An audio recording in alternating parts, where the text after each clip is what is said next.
베네딕토 16세 세상의 빛, 교황과 교회와 시대의 징표들 제3부 우리는 지금 어디로 가는가? 16장 성모 마리아와 파티마의 메시지. 페터 교황님은 선임 교황님과는 달리 성모 마리아보다는 예수님에 관해 더 많이 말씀하시는 신학자로 통합니다. 그러나 교황으로 선출되시고 나서 한 달 뒤 베드로 광장에 모인 신자들에게 파티마의 성모님께 마음을 터놓고 고백하라고 호소하셨습니다. 2010년 5월 파티마를 방문하셨을 때는 93년 전 파티마에서 있었던 그 사건을 포르투갈 위로 하늘이 열렸을 때 인간은 하느님께 문을 닫아 걸지만 하느님은 희망의 창문을 열어주셨다. 이렇게 표현하셨습니다. 이성의 수호자로 잘 알려진 교황님이 동정녀 마리아께서는 우리에게 복음의 진리들을 일깨워 주기 위해 하늘에서 내려오셨다. 라고 말씀하십니다. 교황 제가 무엇보다 그리스도 중심의 신심을 지닌 분위기에서 성장했다는 말은 맞습니다. 그런 신심은 1, 2차 세계대전 중간 시기에 성경과 교부들에 대한 새로운 관심을 통해 발전했지요. 성경을 강조하고 그리스도를 지향하는 신심의 분위기로 말입니다. 그러나 여기에는 천주의 모친, 주님의 어머니도 당연히 포함됩니다.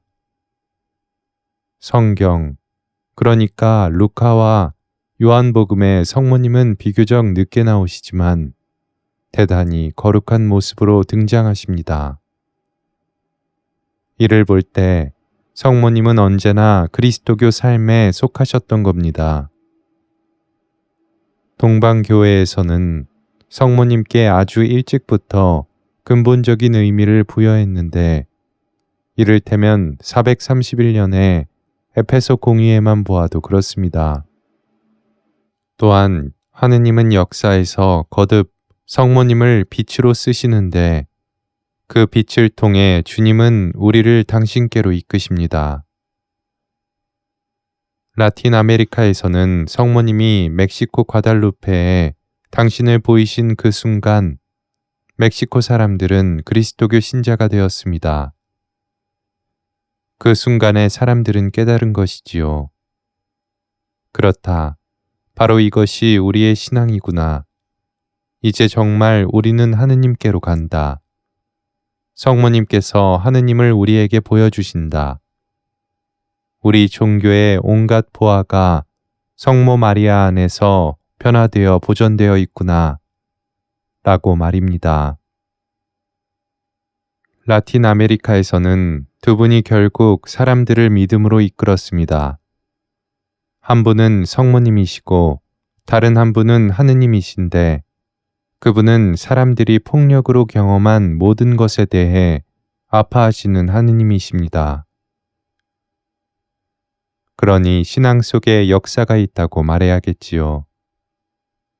뉴먼 추기경은 신앙이 자라고 발전한다는 것을 밝혀냈습니다.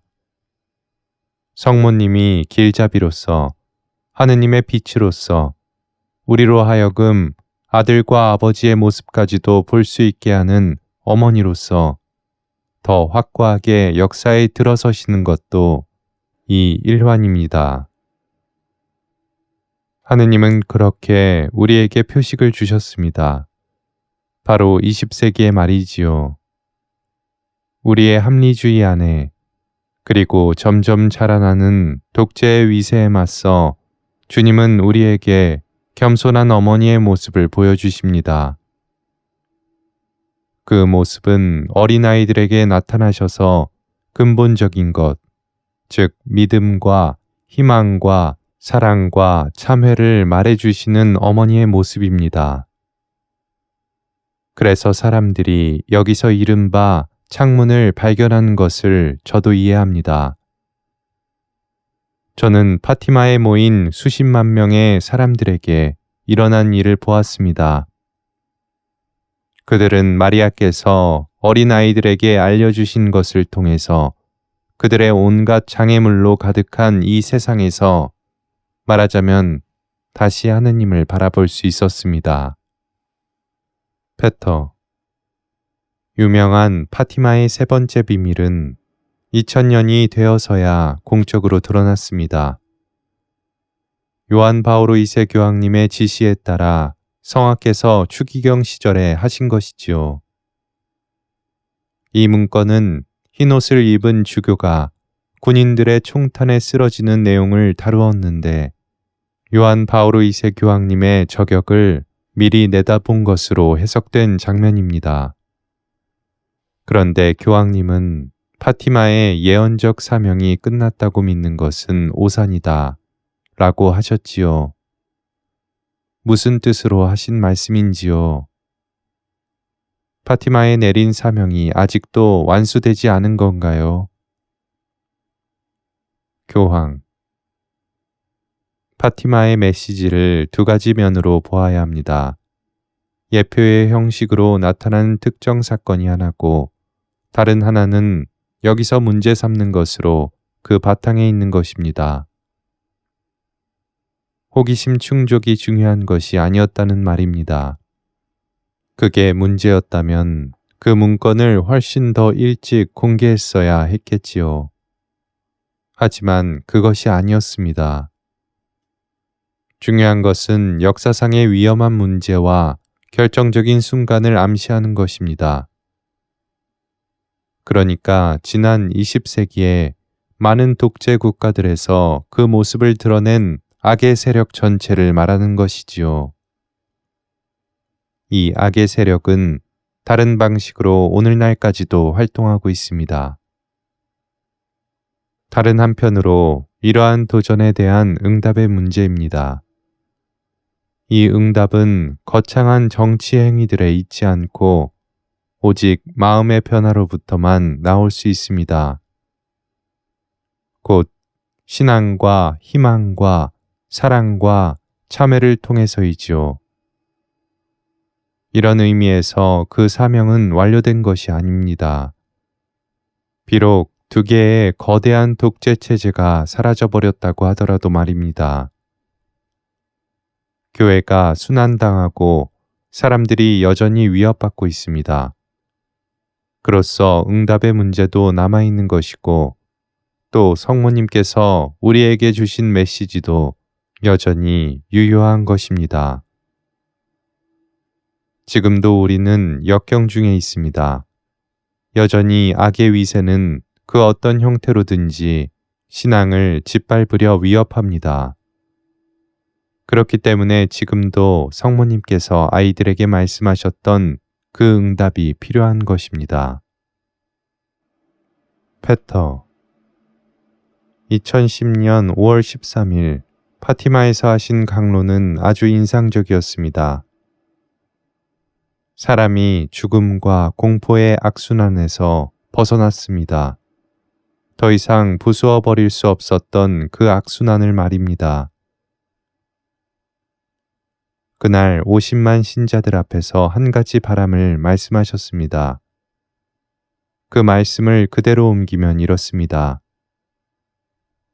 발현 100주년까지 7년이 남았습니다.